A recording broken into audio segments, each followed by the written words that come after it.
episode 80, what? 80, 83. Ooh, okay, I had to look there again. Welcome, everybody, to Chaps Many Cultures. Stay tuned for this episode because we will be talking about things we learned that leaders already need, not will need now, as a result of the pandemic and what we learned through that. Coming up now.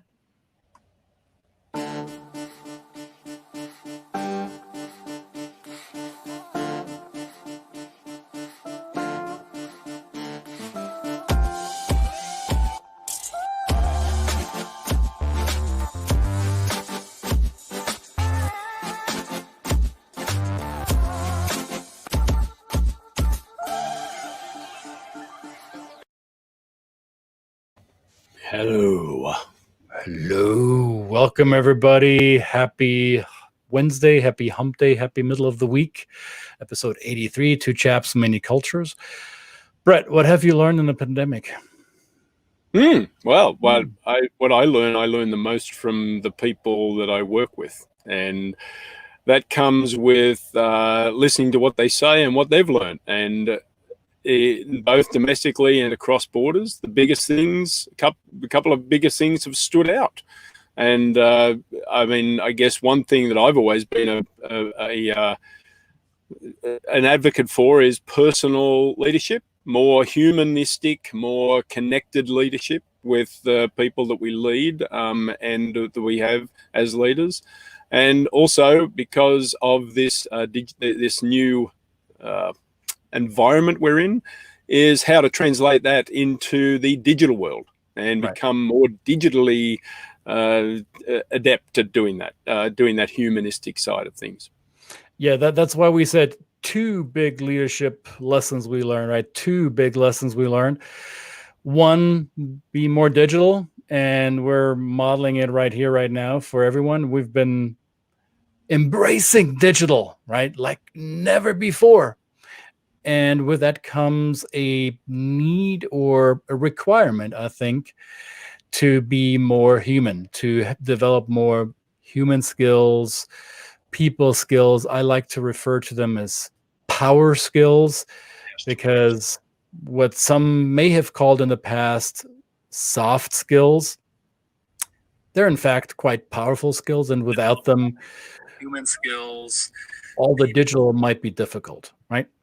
So let's talk about some of these power skills. What are some of the power skills you've identified for yourself? What is it that makes leadership in a pandemic / post-pandemic world efficient, effective?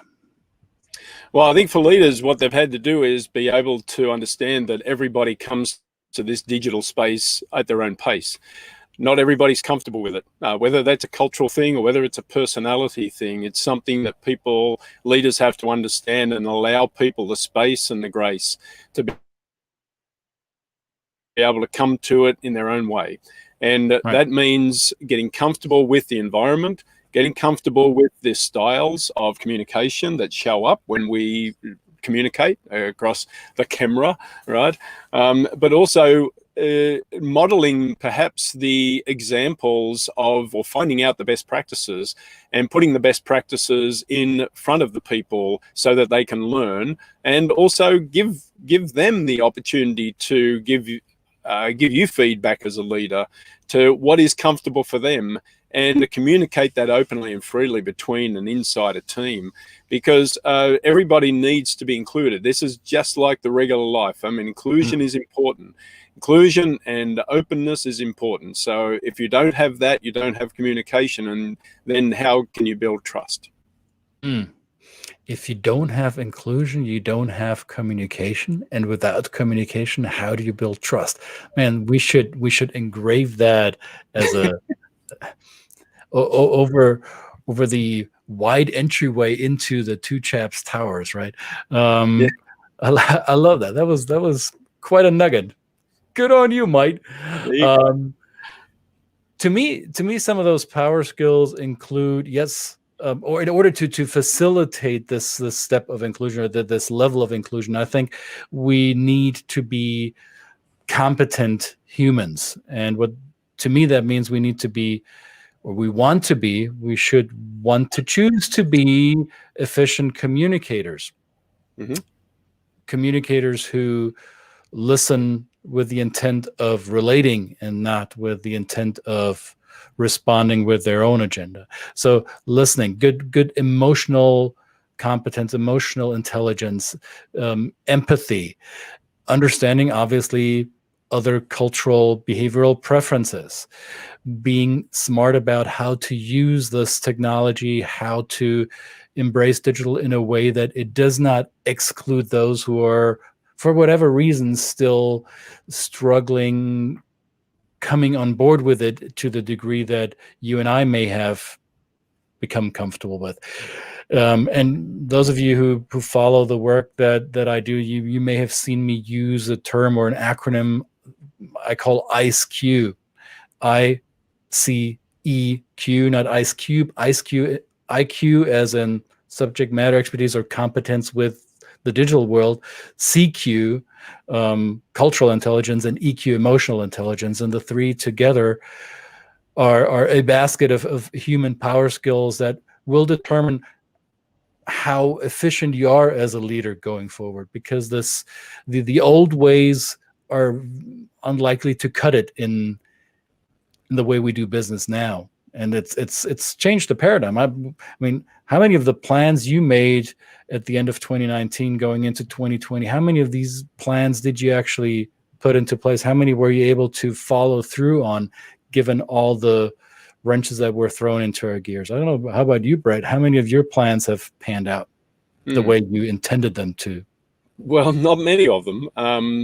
I tend to, I guess, have I had a shorter span even before this. And it wasn't that I didn't have long-term plans. Certainly, personal other things, I had long-term plans of what I wanted to do. But I think the environment in which we work in is so dynamic and so fast moving now in a global sense, then it's hard to make long-term plans. So I mean, we saw certain patterns, so we were starting to plan for it already, going more digital even before this happened, right? But going more virtual, giving the flexibility and the open options for people to engage in the training and coaching and leading and facilitating that we did.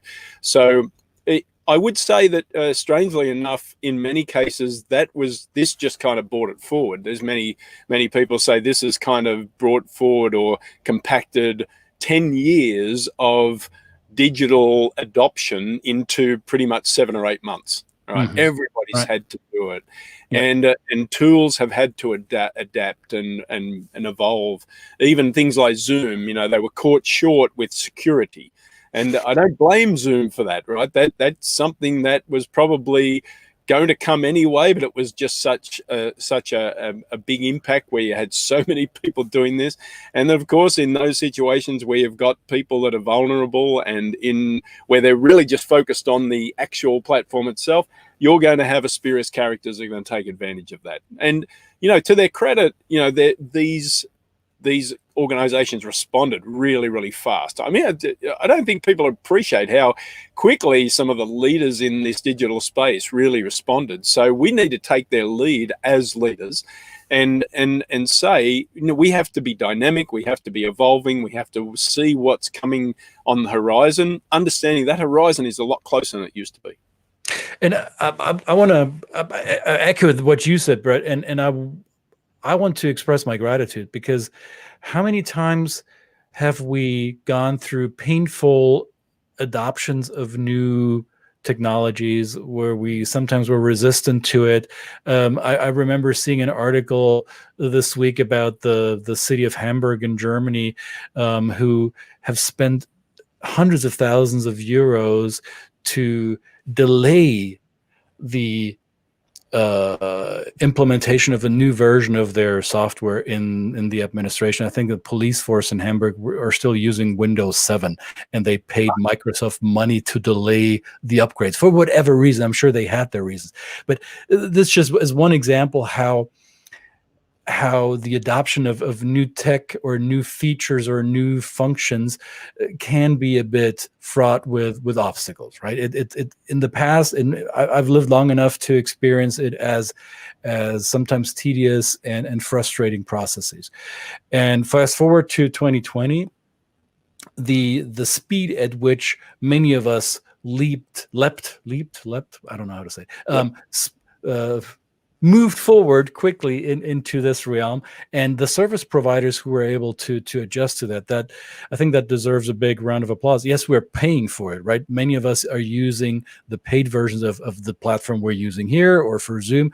However, the barrier of entry, the cost, the investment to play in that field has diminished significantly compared to just 2-3 years ago, right? So it has become a lot easier to play in this field. And as one of my mentors would say, yes, now we all have a voice, and we all have, the threshold has been lowered to levels never seen before. So the barriers of entry have been much more reduced than compared to the past. However, that doesn't mean your voice gets heard. Just because you have the ability to play does not necessarily mean you will have traction. So this is where the human side comes in. Without your human factor, without being developed or continuing to work on yourself in terms of your power skills on the human side, your digital skills may be great, but it won't necessarily lead you to the trough of success, so to say. So right. One without the other will be a bit lopsided. Yeah, absolutely. And that means that you have to transform, not just kind of bring what you did in the old space to this, and hopefully it works. You've actually got to learn it. You've got to take the time to be curious about what works and what doesn't in this space, and that is just normal leadership in any day of the week.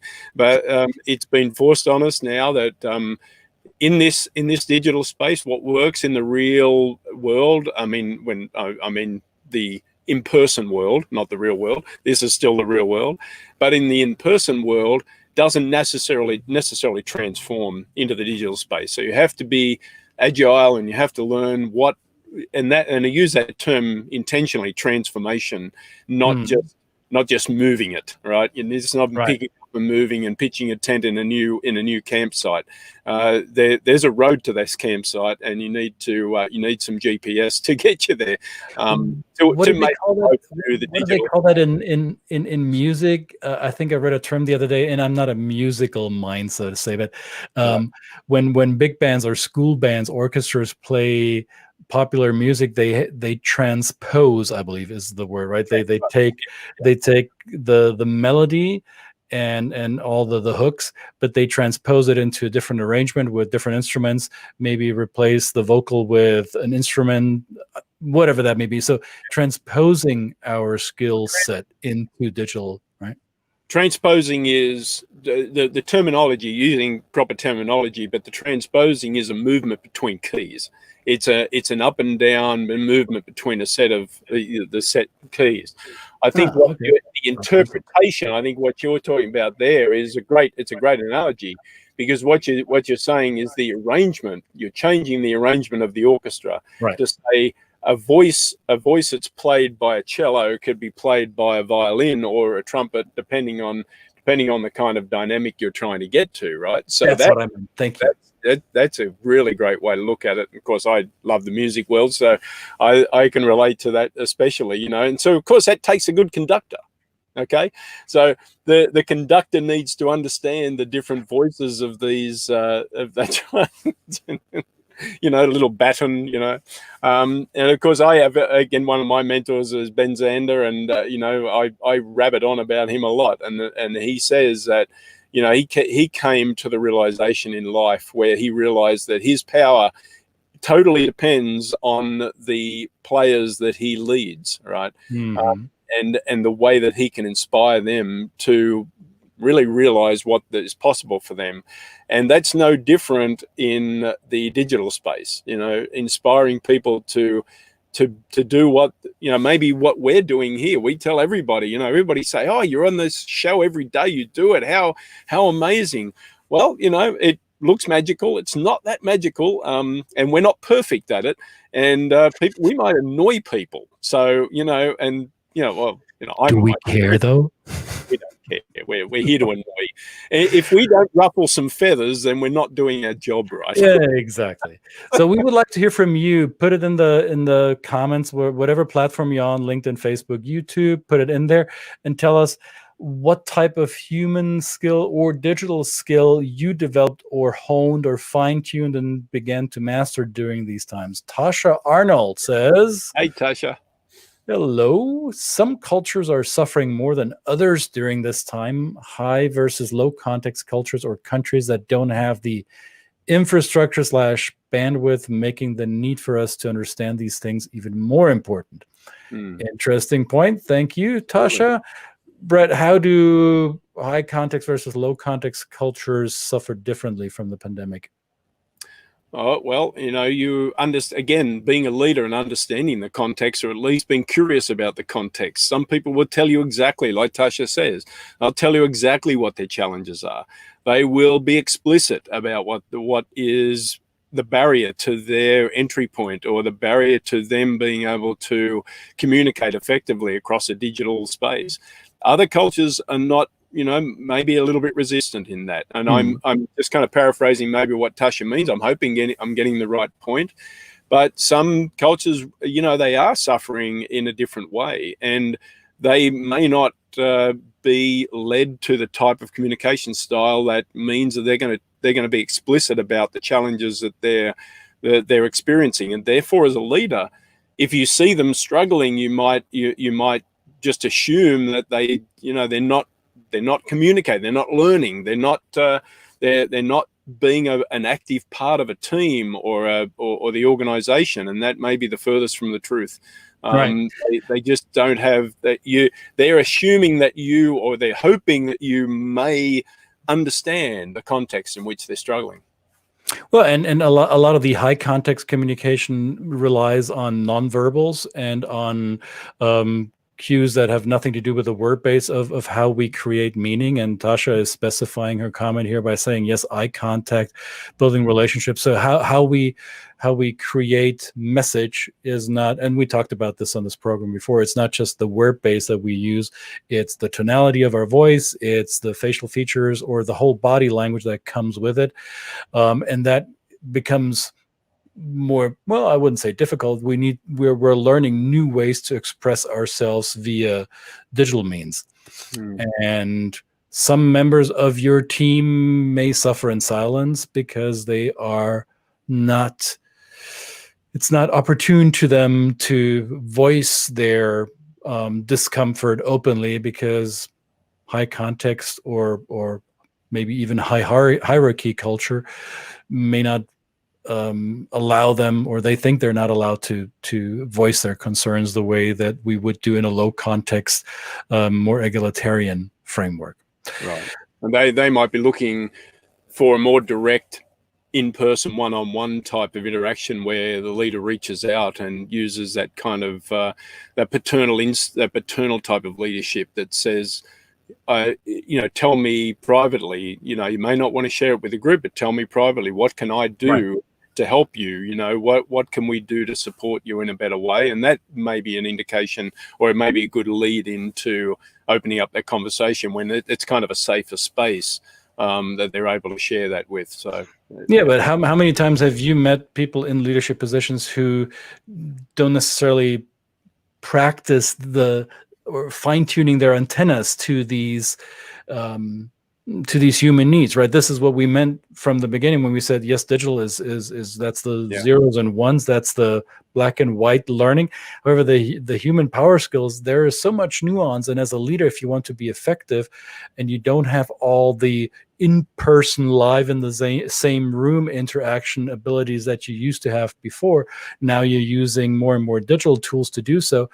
How well is your ear trained? How well are your observing eyes trained to pick up on the nonverbals? How much emotional and cultural intelligence do you have to respond to a diverse team the way you need to in order to be effective, right? Yeah. Well, we heard Simon Sinek not just recently talk about this, that the Jack Welch type of culture of corporate, the benefit of the stockholder to the to the detriment of everything else. Works for a short period of time. It's certainly working in his organization, right? GE became a giant, but I remember reading that book and being fundamentally just, confronted by the fact that there was this, we develop the top 10% and then we just get rid of the the bottom 10%. And there's no questions asked. There was almost like just a cutoff point. If you drop below that line, it's like the Premier League in the UK, right? If you drop below that line, there was no excuse. Or the Bundesliga in Germany. Just saying. Yeah, and what team is in the top league? I don't know. I'm just gonna but it is, it seemed really brutal to me, and I hated the book. I thought, well, here's a leader who had done some great things, and as all kind of leadership books, and we try and read these for self-development, but really I didn't like it. It was kind of like a horror story, and there's got to be a better way. And I think Simon Sinek said it recently, and he said that we're kind of going back to that, but we're having to unwind 10, 20 years, 30 years of greed is good mentality. We're in a global world where you've got to understand and be empathetic and be a human leader. It's going to take a little bit to unwind that. We've gone a long way down the track, but we've got certain impediments, political, socially, and that kind of thing that are in our way. But it doesn't mean we should give up. We should certainly be part of it. The greed is good mentality. We're going off on a tangent here where you should.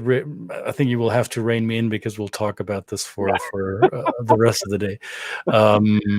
But that also is based on cultural preferences, right? So the greed is good. The winning most worldview that is found in certain cultural environments where winning, scoring, succeeding is part of the rewarded behavior, and some cultures display that more, and other cultures are more communitarian, where relationships and the sustainability of those are at the forefront of doing business. So I think that the greed that some have displayed over the last, as you said, 20, 30 years, we'll see how the relationships that you built or didn't build with your greed is good mentality, how they will be serving you in the next decade. Absolutely. Will remain to be seen. This is a great point, by the way. As a leader, if you don't think that you have to have all the answers, right? And I think this brings up a point, is that, I've learned a lot of stuff from YouTube too. And Tasha just brought this point to fruition. By the way, we're live on YouTube too, just quick. Yes, just in case you're wondering. So we're on YouTube, but there's so many things on YouTube that, I joke, there's always some 15-year-old in a basement somewhere who has worked out what you want to do. And you may have to kind of weed through a few videos here and there to find one that matches your style and your learning intent. But they're there. There's lots of people, lots of wonderful, generous people in the YouTube world. Now I'm going to play the old people card here. I'm going to be totally ageist, and I'm going to flaunt our age, Brett, because yes, there is going to be a 12, 15-year-old on YouTube teaching us about all the technical digital skills. Now, how many 15-year-old communication coaches do you know? How many 16-year-old interculturalists have you come across, right? So some things, especially those people skills, those power skills, sometimes age and experience might be an advantage. Just saying. No, I know. Prove me wrong, Internet. Prove me wrong. I'm talking more about the actual, I think maybe, and from what, hopefully that's what Tasha's referring to, is that the tools that we use, like we're using now, StreamYard, Zoom, these kind of things where there's some technical stuff that once you use it over and over again, there's some really good tips and that kind of thing. That of course. Yeah. And I think that's the beauty in comparing digital and human, right? So for digital, probably the younger, the more adventurous, the more open to new geeky stuff, the better. However, some skills when it comes to human interaction, being good people, so to say, being mindful and inclusive and efficient people, that's a skill, at least in my experience, that's something that I got better at with age. My 30-year-old self would have sucked at this. Right. Yeah, no, I agree. I agree with you. Of course, I grew up in music with MIDI files. You remember? All right, then. Okay, so this took a wrong turn. Okay. You remember MIDI files? Oh, what is this? Tell me, Uncle Brett. Yes, used to play along with backing tracks, and with we had a great keyboard player that wrote MIDI files track by track by track by track, and and that stuff used to go. I don't want to do that. That's for you. And now I find myself trying to almost recreating that kind of stuff, going down rabbit holes in technical stuff. Like, I really want to learn how that works. And I think, you're right, my 30 to 35-year-old rock singer, where I just wanted to sing and get off stage and drink a beer. Now I'm like, let me sit here and work this out. So anyway, it's good fun. Did you have a long mullet back then? Did you shake your hair and stuff like that? Actually, no. By the time, no, I think I didn't. I had a mullet at one stage, but that was long gone by the time I became a regular fixture in bars around Sydney. So, all right. And certainly, I have no hair to shake anymore. I'm no kind of more like the Midnight Oil Peter Garrett look now, so that kind of thing. So, yeah. All right, these were just two of the things we learned. We will have more learnings. This was something that came up spur of the moment today. We'll present some more learnings for you, maybe from us, and even better from other people. Right, absolutely. So stay tuned. Two Chaps Mini Cultures, episode 83. This was it for today. Mic drop on my end. Brett, take us home. See you later, guys. Bye.